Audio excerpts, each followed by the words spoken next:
Hi everyone, welcome to Start Your Art. I am Misty, your host, and today I have a phenomenal guest speaker, Yvonne Morell. She is an awesome artist and arts educator, and for the last 15 years, she's been painting, exhibiting her work, and helping artists to develop their artistic talents.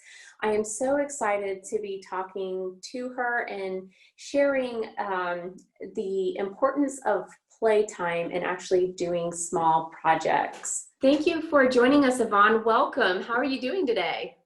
Thank you. Well, I'm really happy to be here. Very excited. It's going to be a lot of fun here. I'm very excited to have you on today too. I am really just excited to talk to you more about your practice and more about your experience. And one of the questions that I had is I really wanted to know how art has played a major role in your life and like the impacts that it's made. Art has always taken like very different, like a different importance depending on the stage. For example, I mean, I've always liked it, but I started first just having fun and it was a hobby. And also when my son was young, obviously he was much more the center of attention than art. So as he grew up, art started becoming more and more important for me because I had more time for it. So I would say when he was about 4 or 5, I really started getting into it because actually that happened because we moved to Italy and he went to school all day. My husband was working all day. So I found myself all alone at home. So I just started creating and creating, and we had a small apartment. I mean, the whole kitchen became my studio. My poor husband came home and he had no place to sit to have dinner. He had to go to the living room. So that's when it really started becoming important, important time-wise, and just also kind of, the more you do, the more you get into it, and the more importance it is taking, So I think that is absolutely magnificent that you took over your kitchen. And that was just that is actually a really beautiful moment, because then you can see where your priorities of your heart really lie, which was obviously in your work. It leads me to think about how has your creative practice help you overcome just creative blocks or creative ruts? Um, you know, I hardly ever have a creative block, simply because I just don't stop. So for me, it works not to stop. And when I say creating, I don't mean that I paint every day, but I always have like some type of connection with it. Let's say certain days I paint, certain days I have an interview, or I read, or I watch a movie, or I just flip through a magazine. So there's always some type of connection. And for me, that helps, not to get a block. And I would say I take once a year a break when I go on vacation. And we always go to Puerto Rico in January. And I do sketch a bit, but I really take like a good break.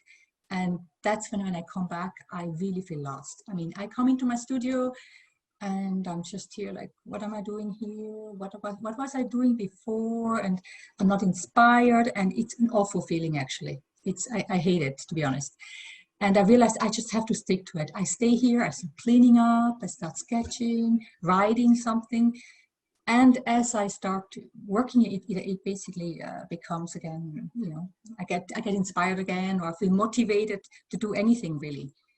But for me, it would not work. If I was like one of these people who create every 2 months or something, it would just not work. It's not possible for me. I'm kind of like you. I have to keep that connection to my habit more so than my art projects.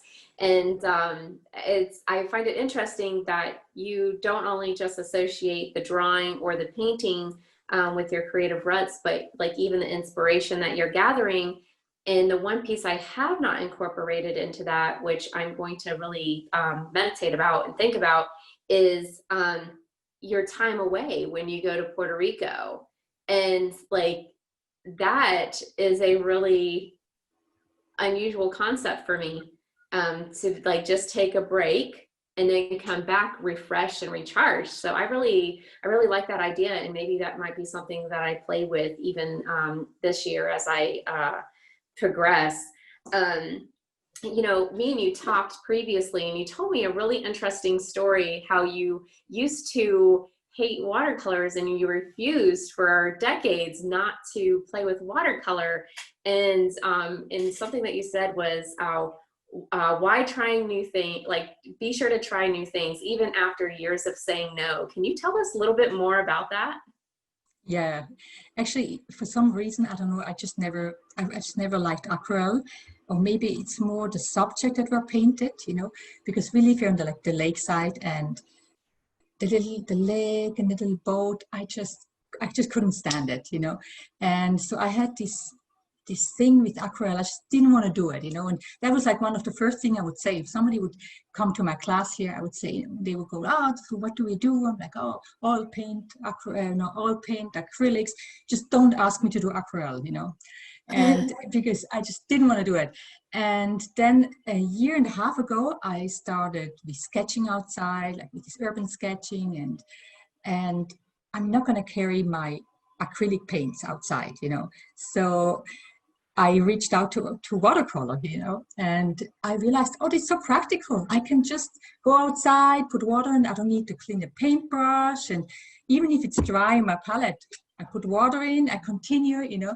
And I have quite a few people who were making fun of me, laughing, what, you're doing aquarelle? And, you know, and I think it's fine, you know, you can change your mind. I mean, it's very practical. And, you know, I'm taking it back what I said. You know? Yeah, I really like that because I have resisted watercolor. It's one medium that I've wanted to do for a really long time, but it's so intimidating, and there's such a story that artists have created around the unpredictability of the watercolor that really made me resist that, because I like the acrylics as well because it's easier to fix mistakes and things like that. But I actually really love to do watercolor. It's so soothing for me, and it's just something that I really love to do, that I didn't really get that connection with. So, but I still love going back to the acrylics because they're just so easy to be able to do. So, you know, just being open to more challenges, I think, when, you know, a medium may not predict, you know, you can't really predict all of its outcomes.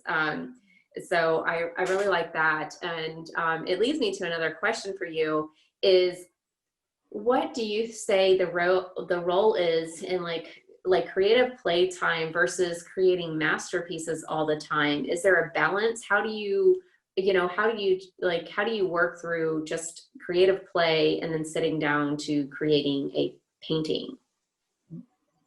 I think both are extremely important. You know, I think you would not want to play, oh, well, you could obviously play all the time, but I think you want to have like pieces, either on paper or on canvas, that you really finish, and that you, even sometimes you don't want to go there, but you improve and you work on it, and you really go all the way to the end, also making the borders and ready to hang. So it's really like a finished piece, you know, but it is also really important to play, because I think the whole playtime, you can be much more free sometimes, and you come up with new ideas.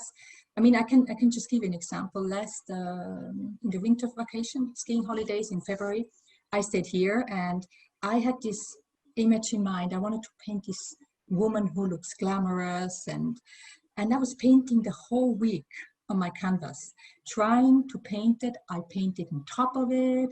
It wouldn't work. I mean, I was going mad. A week on that, just on that one painting. And I dropped it, not liking it. And a week later, I was in my study and I thought to myself, I'm just going to take a piece of paper, put it on my desk, not on my easel, and I'm just going to try to, like from my heart, try to paint this woman, which is very glamorous and everything, in my mind, you know. I'm going to put it on paper. I was able to do it in 30 minutes. And he was there. He was just there. And I was thinking, you know, I was just trying too hard, you know, instead just kind of going with the flow, letting it go. And sometimes the canvas can do that, you know. I'm not saying all the time, but it can do that sometimes. So I do think it's really important to play and have a bit of like side projects, you know. It doesn't always have to be exactly what you're doing, but it can lead to something new. Yeah, and actually that reminds me of something that happened to me over the summer is that I found a picture of a maple leaf and I was trying to draw it and I drew it like 25 times and they all were just horrible. And I was just like, this cannot work. So what I did is I went and took a walk and I went and found a maple leaf from like the little wooded area by my house. I brought it back and then I was able to draw it. No problem. It actually even really looked decent. I'm like, wow. I'm just like, how is that even humanly possible? I don't know if it's just the walk or looking at the real life that I was finally able to get the understanding of what I was looking at, but it was just completely different night and day. And so I don't know if it was just the walk or drawing from real life, but it was just a complete difference in what showed up in my book. So I can relate to that.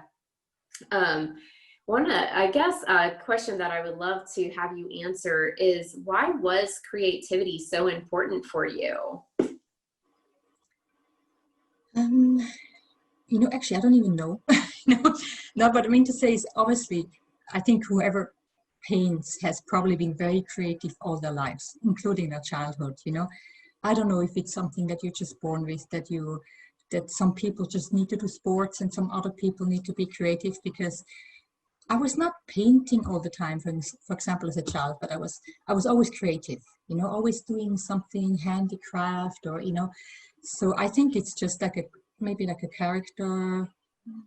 I don't know how you say that.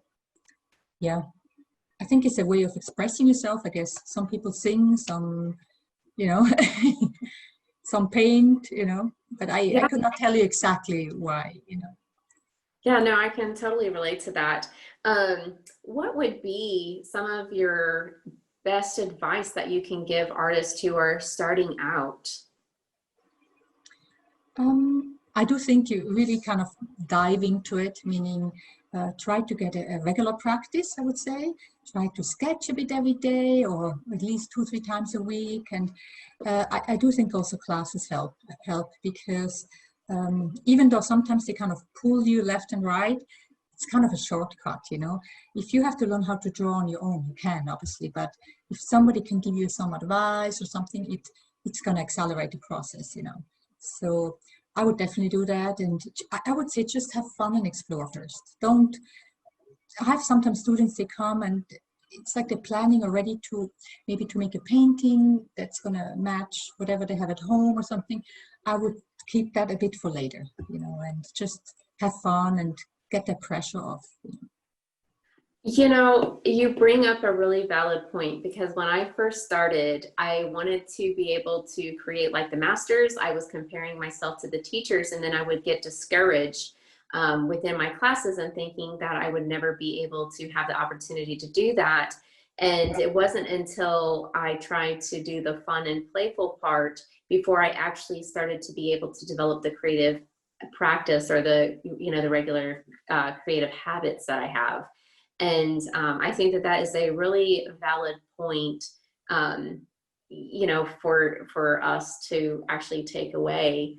I guess like how like do you think that there's a time frame where we should give ourselves for that, just play and explore and freedom before we start like taking more serious classes maybe?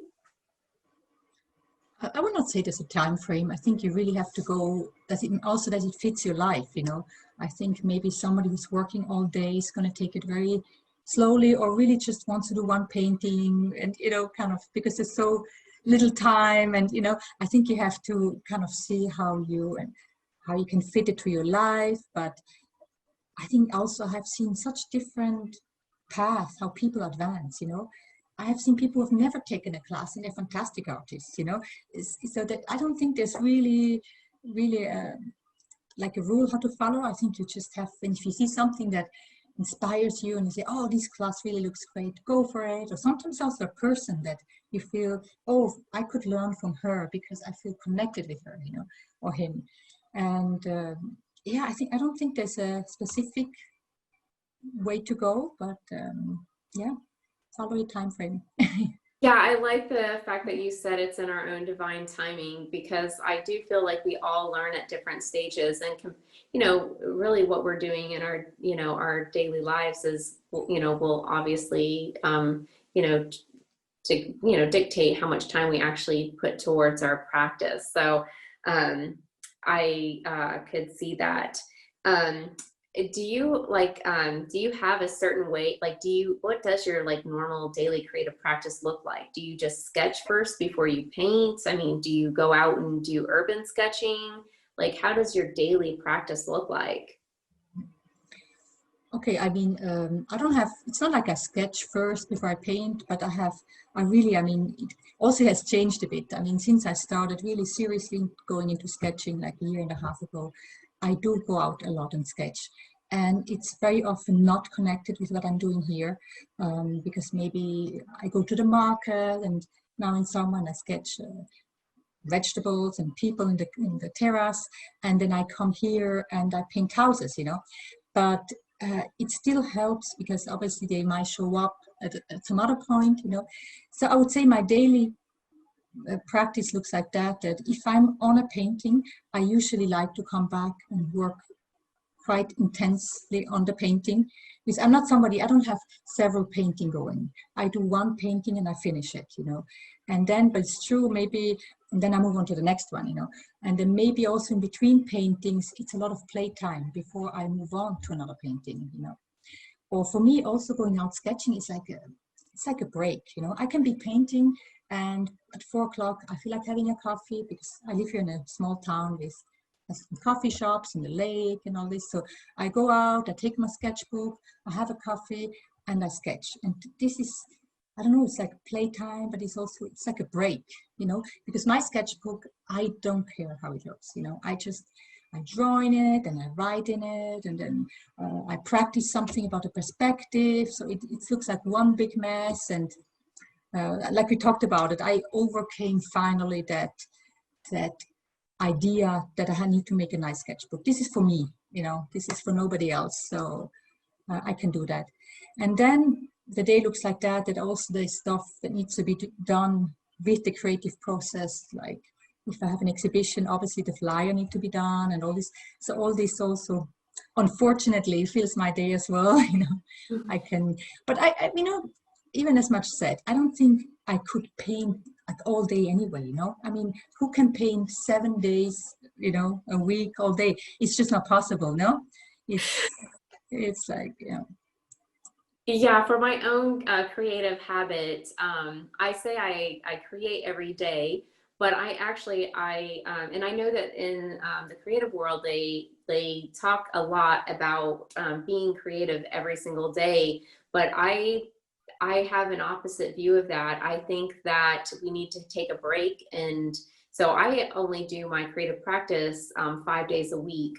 And then I spend the other time with my family, and it's a non-negotiable. But it's just because like any other professions that we have, you hardly ever hear of them not taking a break, and like you have to do something with your job every single day, or like something like, or even a hobby. No other hobby that I know of really preaches like you have to do it every single day. And like they just have such a strict structure for us. And I think it's really important to take that break and just recharge ourselves. And I think it improves my work. And I'm definitely not as burnt out as I have been in the past, trying to, take the advice of things that I've heard in the past and try to apply them to my own life. It just didn't work. So I'm glad that you brought that up, because it is really fun, and it does really feel good, especially the sketchbook. I really do. I like the sketchbook as well compared to like pieces that I'm trying to finish or trying to work on. So I can completely relate. So I guess if you could do something like once a month, what would be your favorite creative like habit or practice that you have? I don't have a favorite one. I think I like them all, but I wouldn't want to miss either one, I mean, one that I have not mentioned yet is I'm always learning something new. For me, I just love to learn, and I think I would get bored just to to kind of go at my own rhythm all the time. So I'm always taking some type of class, or I order a book, you know. I mean, I have so many books, so many art books, you know, and it is so much fun to learn something new and also try that out. So I would say is, you know, painting on canvas, sketchbook, learning something, and I would not want to miss, yeah, I wouldn't want to miss one. Well, okay, oh, what I could say maybe, if I could once a month go like on a creative retreat, that would be really cool. You know, that would be fun because I do love to go. I mean, obviously, I don't do it once a month. I do it probably once a year, you know. But I have gone to like a weekend of with anybody, you know, taking a class and just creating and having nice dinner, and that is a lot of fun. Yeah, I would have to agree. I don't know if I can make it happen each month, but even if I could get it quarterly, because I love the connection with the other artists and the retreats. And it just seems that maybe because it's so dedicated to what our intentions are, that so many ideas come from that. And I know it's from all the creative energy that all of us artists bring to a creative retreat. But it's just such a wonderful experience. So even if I could, like, quarterly would even be fine for me. Well, Yeah, I'll go for that too. no, I know that you have also created a really fun workshop for us today, and I'm really kind of excited to see what that is. Can you tell us a little bit more about your art project that you've created for us today? Yes. I mean, as I mentioned, I do paint very different than when I go sketching and everything, but I prepared a workshop to go sketching simply because I think a lot of our listeners probably are into painting in acrylics, and that would maybe give them the opportunity to once say, hey, how would it be if I would go out sketching or something? So as I mentioned, something I do often is go out in a cafe or something, or just sitting on a bench and draw houses, and then I add some watercolor to it. So that's what I'm going to do. So obviously we cannot go out because it would be too complicated for me to film that outside. And so but I still took the time to take a picture of one of the houses that I have drawn before, that I have been sitting outside, and I just took it into my studio, and hopefully they will paint along with me and draw along with me. And basically what I would like to say is that give it a try. Go outside and sketch. I know it took me a long time to dare doing that, because I was so worried what people might say, and or I'd just be embarrassed that I'm sketching and somebody comes over and has a look. And people are super encouraging. I mean, I have done some portraits from far, and I have destroyed them basically, you know, and they would come over and I'm like, oh, don't look, you know, and they're like, oh, but it's great. And, you know, people are super encouraging, because what we have to remember is that most of the people that we meet outside, they don't draw. They haven't drawn since school. So even what we do, even if we think it's really terrible, it's good for them. So it's, I really would advise you to give it a try. It's a lot of fun. Yeah, no, I think that this will be a lot of fun for everyone. And something that you mentioned that I wanted to talk a little bit more about before we actually go into your art lesson was you were telling me that even good artists have bad sketches. And you know, like, can you just share one of your examples of that moment for you? Yes, maybe I have just to go a little bit back, that I collected all these sketchbooks that I never used. I mean, had piles and piles, and then it was getting even worse because I started creating them myself, making sketchbooks that I never used. And when I started creating, I never used them because I would go to bookshops and look at these incredible, beautiful, like travel journals. And one page was like more beautiful than the other. And I thought, oh my God, look at them. I'm sure at home that's what they have, you know, and they just published this. And then obviously when I did, I had one good drawing and then 5 which are really horrible. So, but as I said, I started last year, and then I came across some artists which were sharing online or in some interviews also, they shared a sketchbook, and I have seen the published version of that sketchbook. And I saw there's many pages which were not finished, which were, which really came out badly, badly, if I can say that, but, and they just didn't publish it. And what they also did is, what I hadn't thought about it, is they would rearrange the page. They would have like a sketch from here and then take another one, make it smaller and put it below with some text, and which just makes an incredible like layout, And so of course, not of course, obviously they're very talented. I'm not going to take that away, but I'm saying even those people who have been sketching 20 years or 10 years, they have bad pages, So it doesn't look like in the bookshop.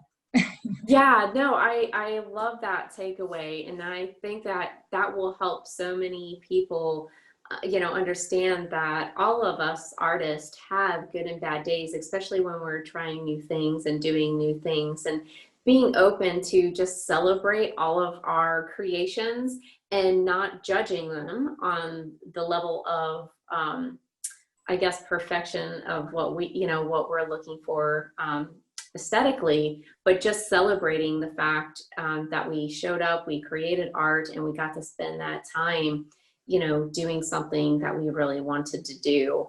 And I think that is like absolutely amazing.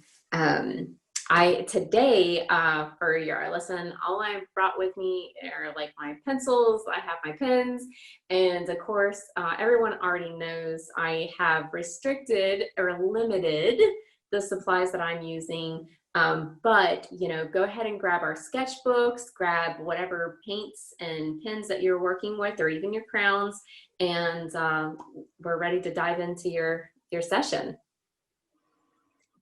Perfect. It's good to get all that material. I'm going to start right in the beginning of the class just to flip a bit through my sketchbooks. It's going to take all your doubts away, because I'm going to share with you my really bad pages as well. So now, I honestly always thought the sketchbook, I was not going to show it to people, because that way it stays like true, and I don't worry about creating. But I have been sharing them simply with the purpose to tell people, listen, it looks really bad, and sometimes it looks good, and that's fine, and then people feel more comfortable going for it. Well, thank you being brave and sharing those with me. Thank you. So here I am with my sketchbooks that, as I mentioned, are my side projects, which have taken such an important part also, because I'm just having a really good time drawing in them and trying new things. So I'm just going to show you a few, just so you know what I'm talking about, and also just to really fill those sketchbooks and not worry about how it looks, but really just improve your skills and be outside, enjoy life. Just for example, here, see, I'm trying different trees I'm trying out. This is the casino in Morell, or a little part. Here is just all different faces and the same flower pot in different ways. And this is also something that is very, I think is a good way to start, is just to take little parts of something. Let's say in a coffee shop, you make your coffee and maybe the lady walking by, the plant, the buildings outside, and just kind of rearrange it together. So even if it's not finished, it's fine. You can also start with one and add other bits later in a different place. It doesn't really matter. And then you will see there's also many pages which are just really, here I never really finished it, or here again practicing. I don't try to make it like a finished nice book. For me this is like a workbook where I study the perspective, and then I try out different, how could hatch, and then some calligraphy, or like hand lettering, I'm sorry. These at the market, and here again just different thumbnails or different vignettes, adding what I see, and the same, or starting colors, then a pencil drawing. And so it really, or even here, just little studies, just really go for it and make like a workbook out of it. And there's so many pages also which look absolutely horrible. I mean, look at this. I just started and added things and then even upside down. And it's, like I said, it doesn't really matter. Or here I was in Japan, I started even gluing stuff on it. Like it's like a journal then, more like a travel journal. But always, there's always pages which are come really horrible or not finished. That's just the way it is. I think I have even seen people who have are sketching for years and years or do urban sketching, and when you look at their travel journals, they also have pages that are not finished. Yeah, I mean, this is the same thing, basically, different sizes. You see here, I went for a really big one. I have not done many pages yet, but also I took this big book and I went to this park where they had chickens and everything, just lay down my material and start painting and having fun. And yeah, exactly. So that's, yeah, this one I took it out because it's so bad. I wanted to show you, don't get frustrated when you have pages like that.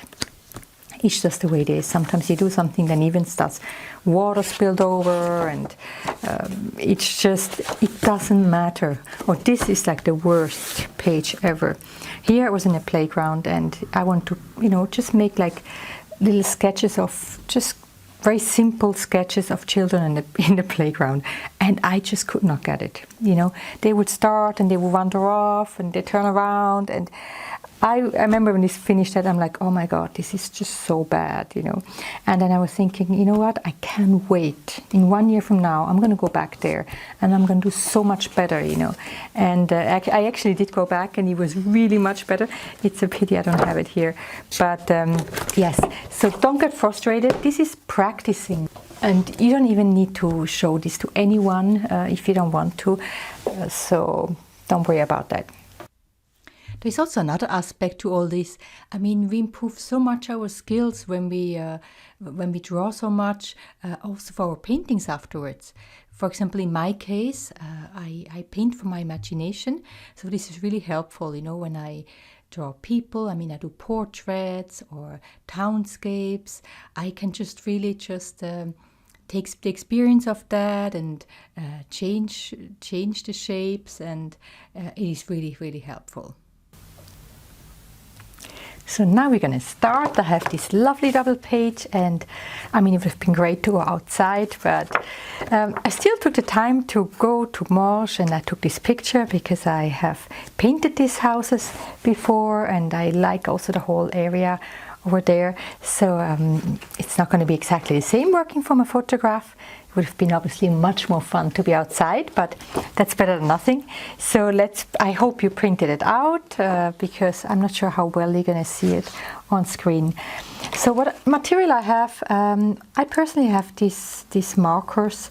I have 0.1, 0.5, and this one, it's also 0.5.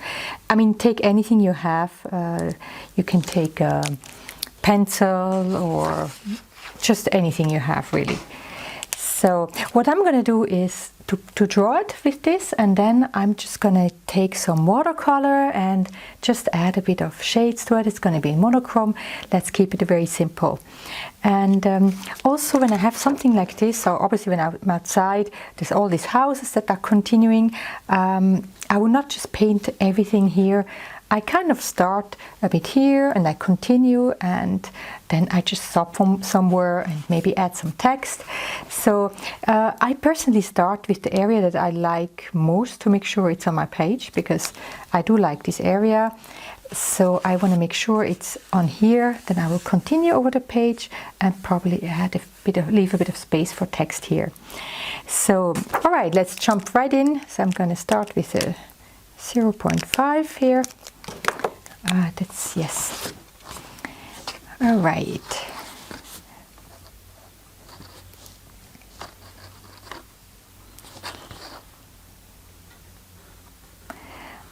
I never work very precise. I kind of like the fun of inventing a bit, on leaving things away, and just kind of have fun creating.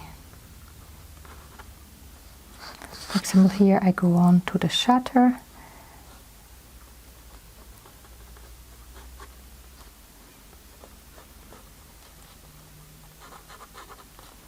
Also, it's going to be up to you how much you like details. You can go into. For me, it's also a bit a time question. You know, when you have a lot of time, I go into big details and. No, but I'm not really. I guess I'm not so a detail person. So I kind of move from one thing to another. For example, here I have the shadow, then I see the plant coming in here. I do see this. And even when I paint bushes, I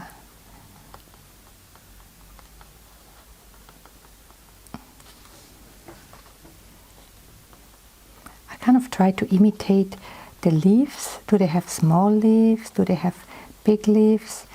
Here I already see that it's slightly shaded, the shade below, so I kind of already bring in a bit of depth here. Here is the next window.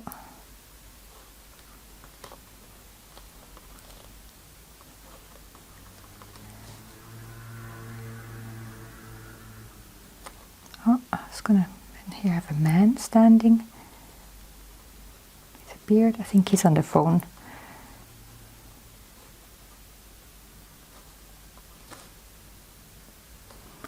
And right next to the plant and to his waist, there is from the balcony, the rail here. It's always kind of checking what's next to it. And I will not see his feet because obviously our eye level is below, so we don't see that.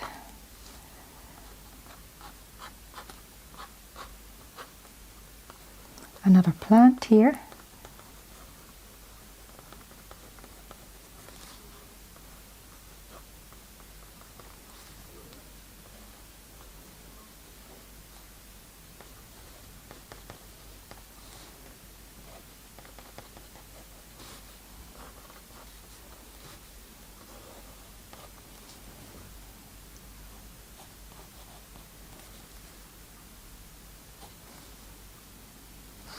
Also, you probably can notice that here the stripes go almost straight and then they're slowly moving away like this because I was standing on this side.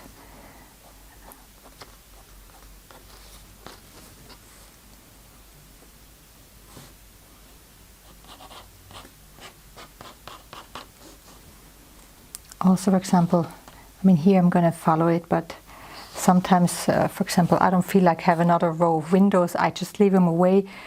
This is the nice thing. You have the freedom to do that. You know, if you want one floor less in that house, well, you do it. And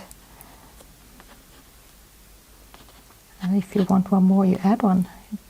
Sometimes we like to just adjust it to kind of the set up for the composition of our page.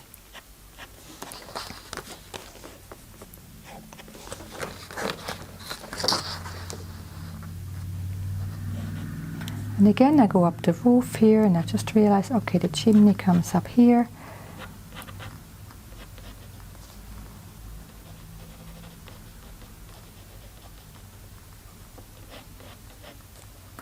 And as you can see, this line is going down. It's because we are below.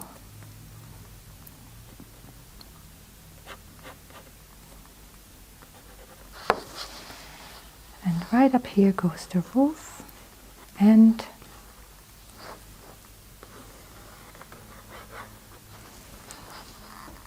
that's, yeah, here it should be a bit more inclined.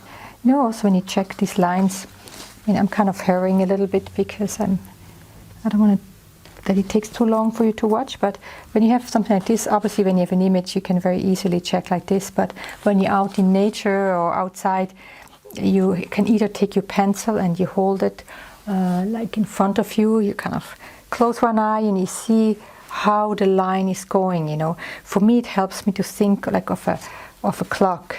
Meaning, if I hold my pencil like this outside, I say, okay, this is the full hour. This would be a quarter past. So this is right in between.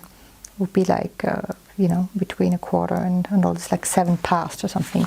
And then I can try to you know, transmit that to my page. So, and again here I see the roof, it goes a bit lower, and I see this sun canopy below a bit.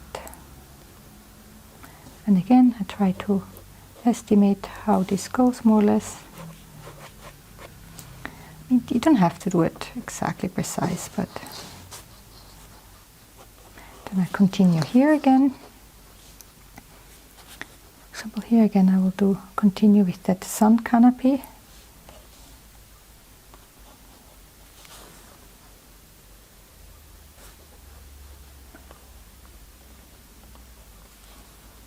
And the stripes.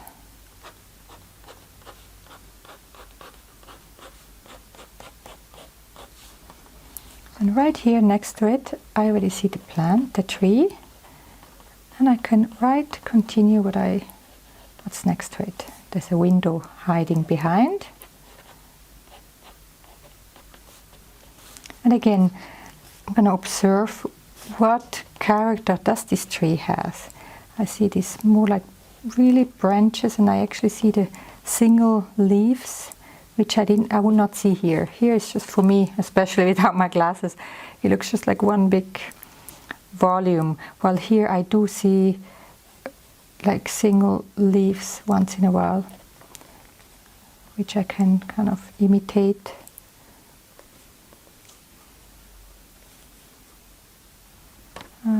Kind of lost a bit track where I am. Okay, here, okay.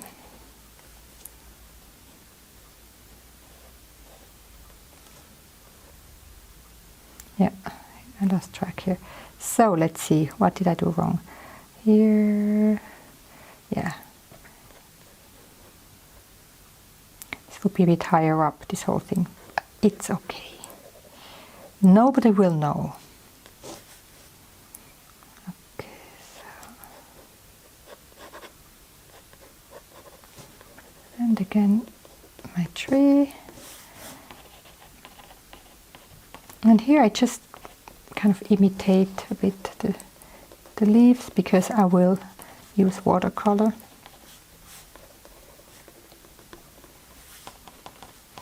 And now I'm just looking at the main shape of this tree.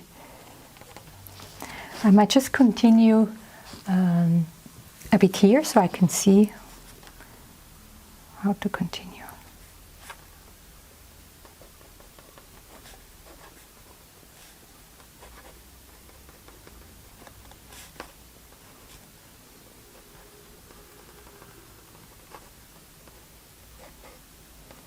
You see here right now I'm at the shutter, and that's where the tree again comes in.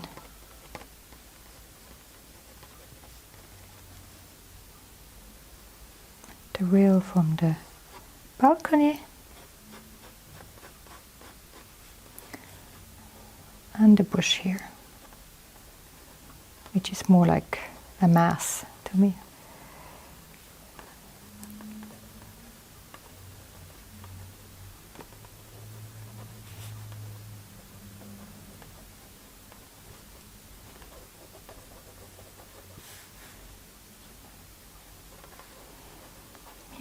This area is very dark, which I could do with watercolor, or already with my drawing I can.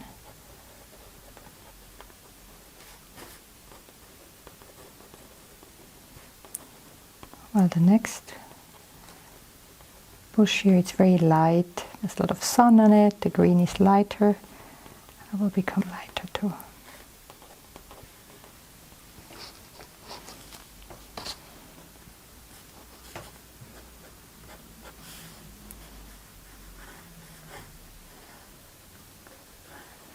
For example, these rails, you can finish them, or you can also just kind of let them be. Okay, here is something also isn't quite right. Here's the window. Okay, yeah. So already here I came way too large. I was supposed to stop here if this was accurate. And then the same here, but just make this one. So the question is, make it correct. which would be here, or do I adjust it to that? So I think I'm just going to adjust it to the top one.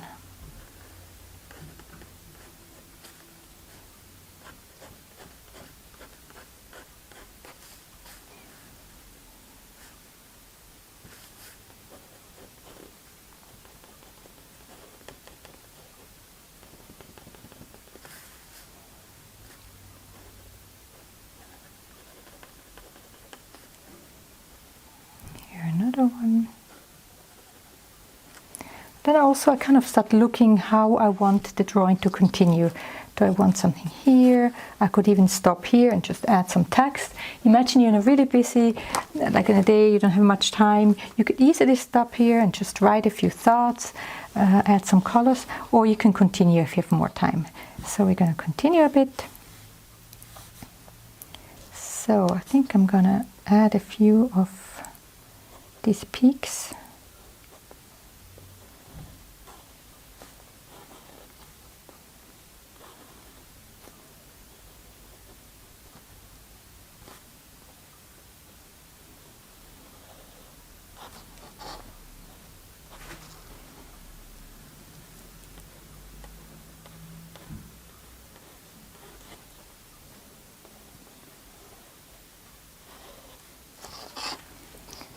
And then, okay, here, okay. My tree again.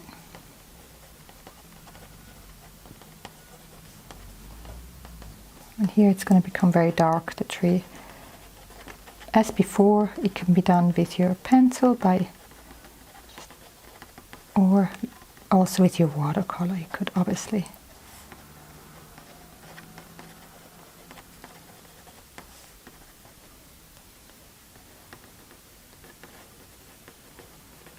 This is going to be very light here. I think I might finish that like this.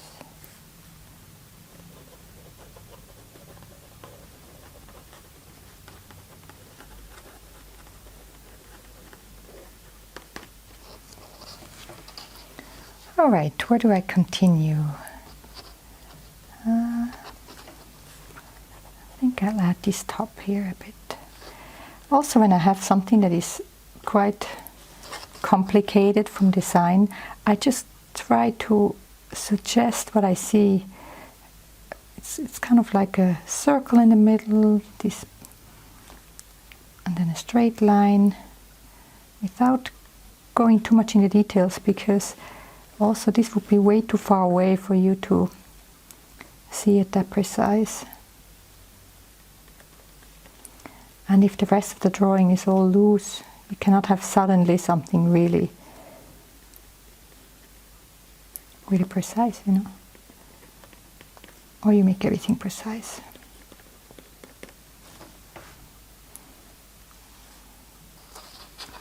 Kind of like this chimney here.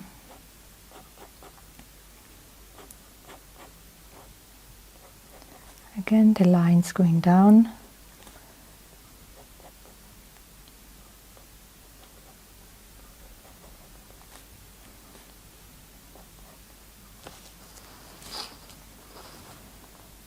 Maybe I can add a little bit of that roof too.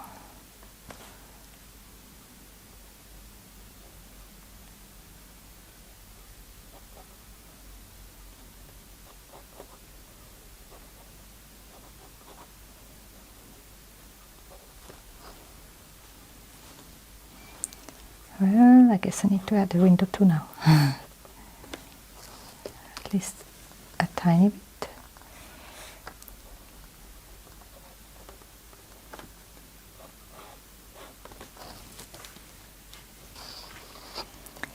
Okay.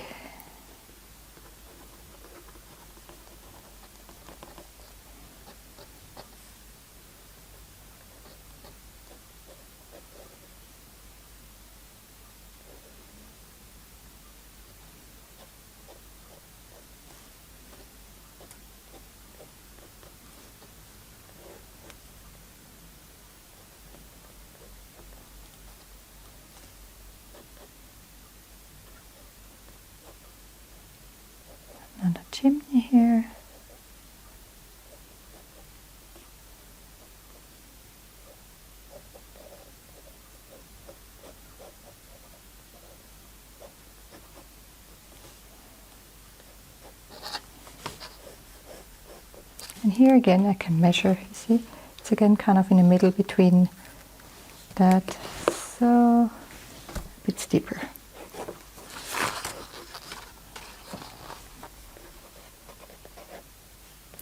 Also you can give it a bit of, again, suggesting what you have.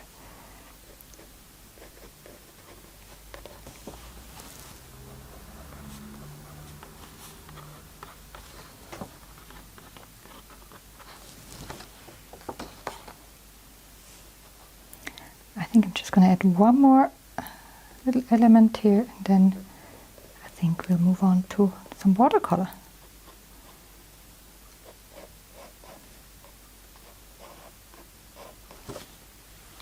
But I think you're getting the idea, right? You kind of start somewhere, and depending on the time or how you like the composition, you add one to another. There's also another way to start is some people start with the outlines, kind of the big shapes, and they become smaller and smaller. That is a way to do it. There's so many ways. I mean, you're gonna have to try different things, and whatever suits you best. Then maybe add a bit of the values. I mean, obviously the windows are very dark, but I will do that later.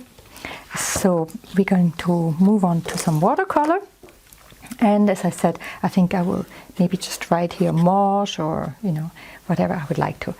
Now, when we talk about the watercolor, I personally, as you know, I don't know really how to do watercolor properly. I use it just to kind of give some color to my drawings. And that's such an easy way. So when I'm outside, I very often have this. This is a paintbrush with water in the back.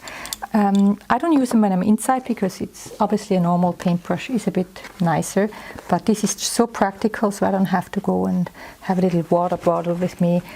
So basically what you do is you press so the water comes down, and then you go into your color, and I press more, you see the water comes out.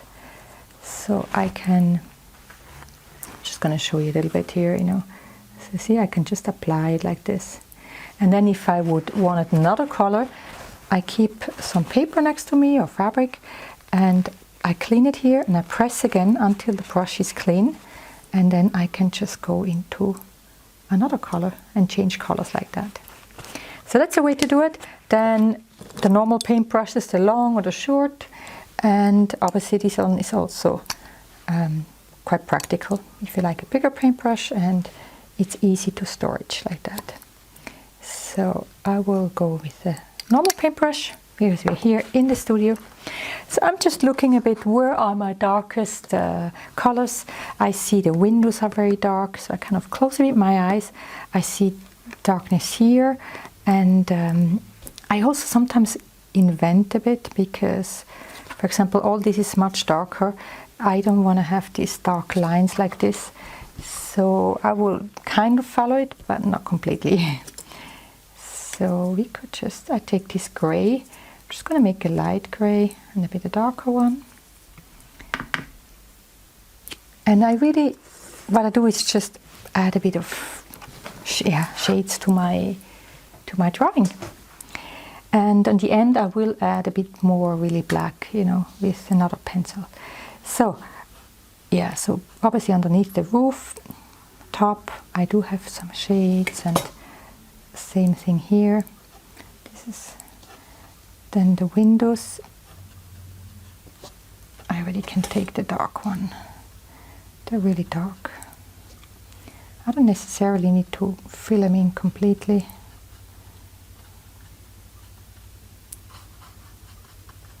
Can play a bit with different.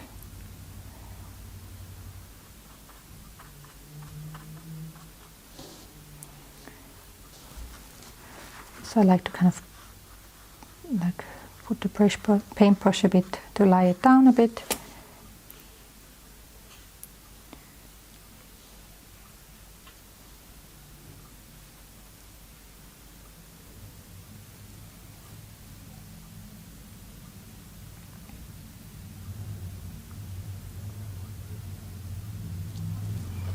And just kind of work a bit with lighter grays and a bit darker, or here maybe shade of the plant a bit.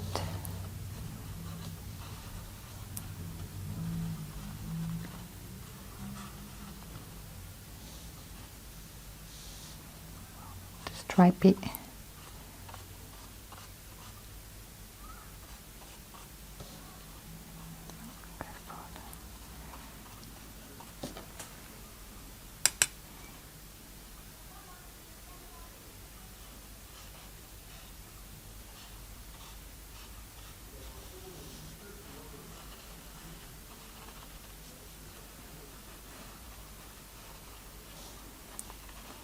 I'm going to make it very light because I don't want, these areas obviously are all below, they're all a bit darker, but I don't want it that dark as they would be in reality, so I just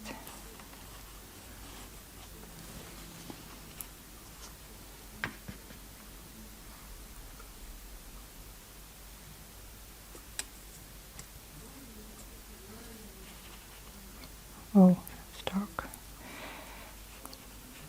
Also, if you do it really dark, just take some water and just kind of dilute it, absorb it.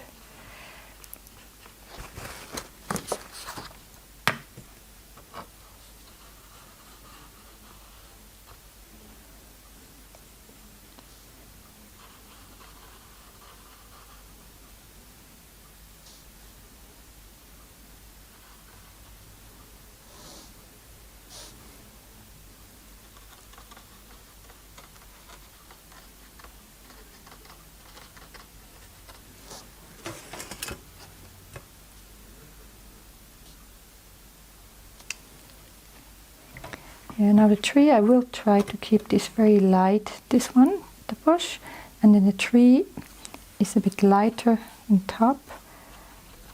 But I'm not going to put so much because I don't necessarily like when there's too much watercolor on things.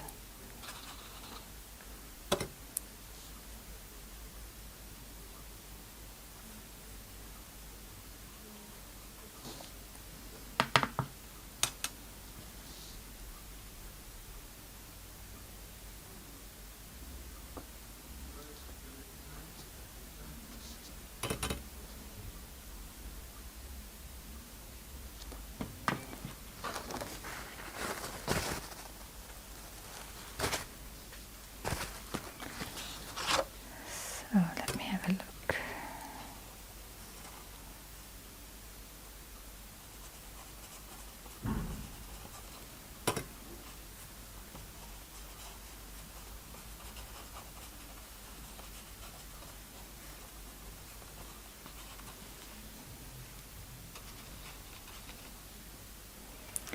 So I might go over with the second layer. Adding a little bit of purple.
I'm sorry, becoming very quiet, huh?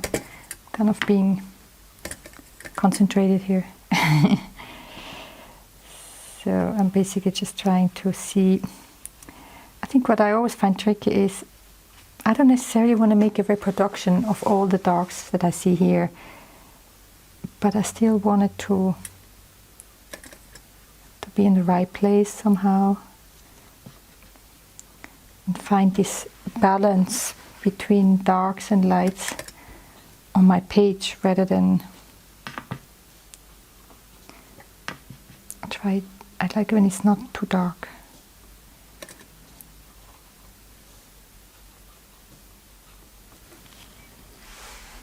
Yeah, right now the window I find them a bit strong, but I think this might. I need to connect it with some shadows. Oh, I forgot our friend up here.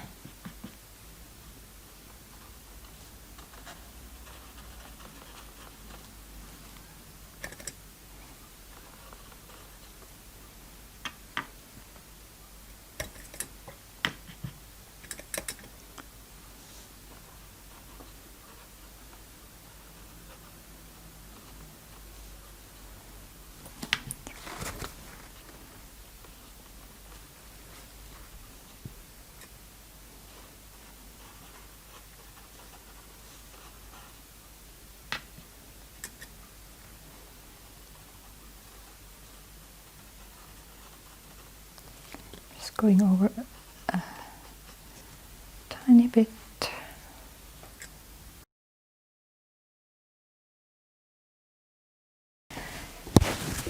So yeah, so what I like to do is just to add a bit of more like accent to it.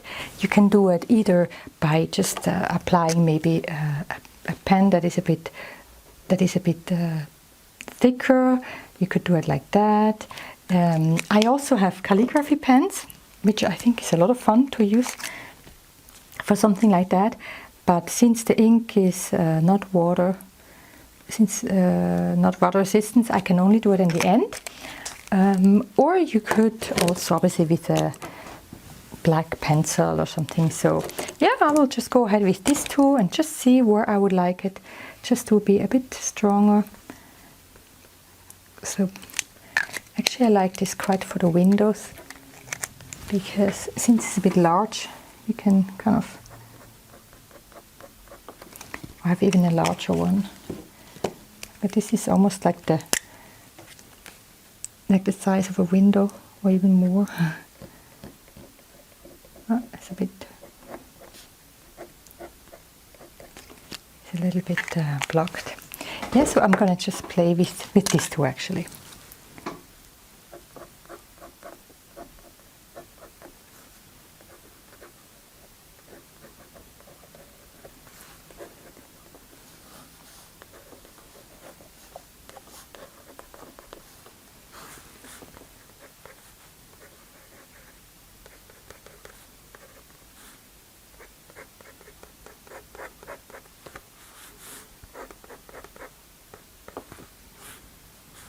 Still a bit wet, so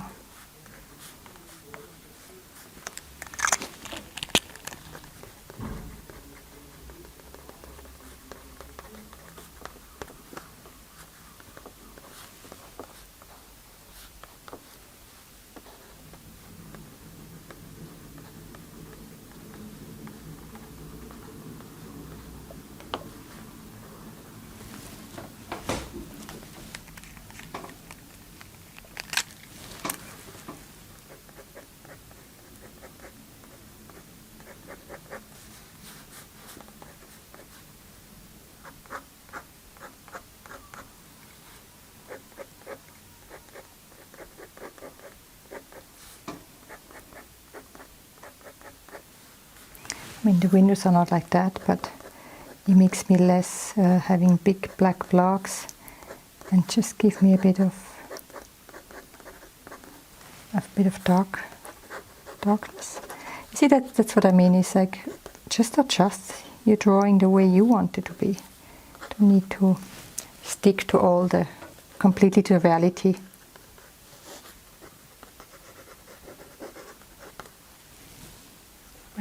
A little bit less done, but still I think it's fun like this. So I'm just going to add here a little, I think I just want to write Morsch on it. That's in Morsch. That's how the town is called. So I have to watch out at this stage. I kind of usually have dirty hands, and well, so I'm just going directly on it.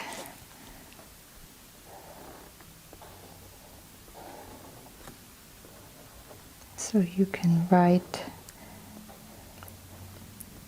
your thoughts on it. You can write the date or where you were.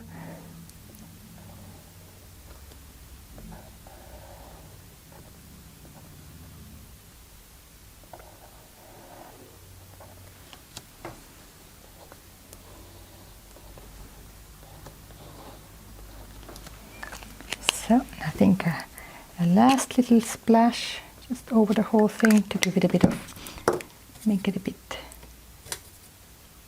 even a bit more dynamic or lively.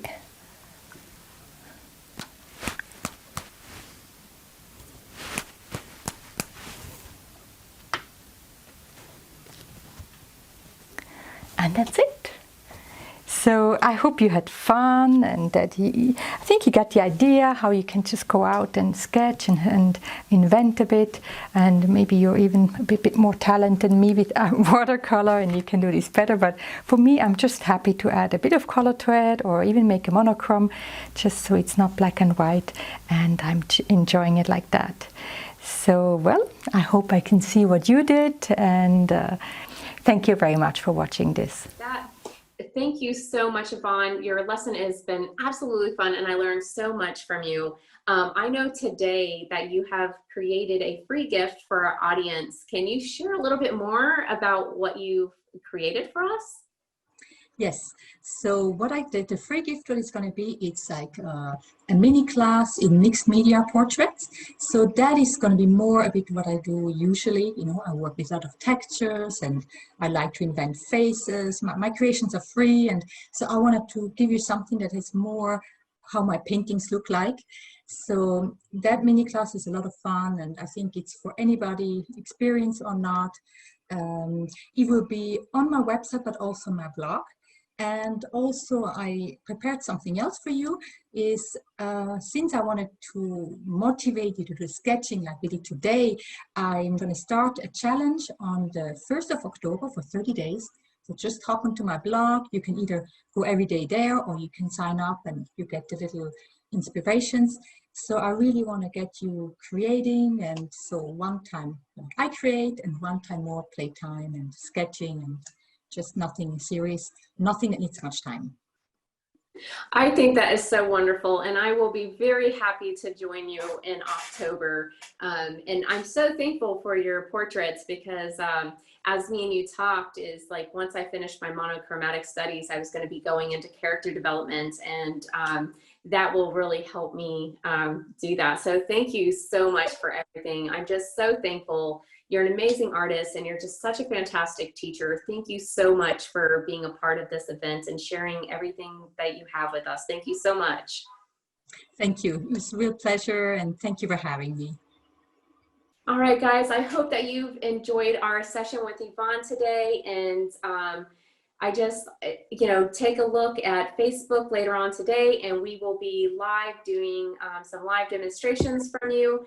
Anyway, I hope everyone has a great day, and we will see you in Facebook. Bye, guys.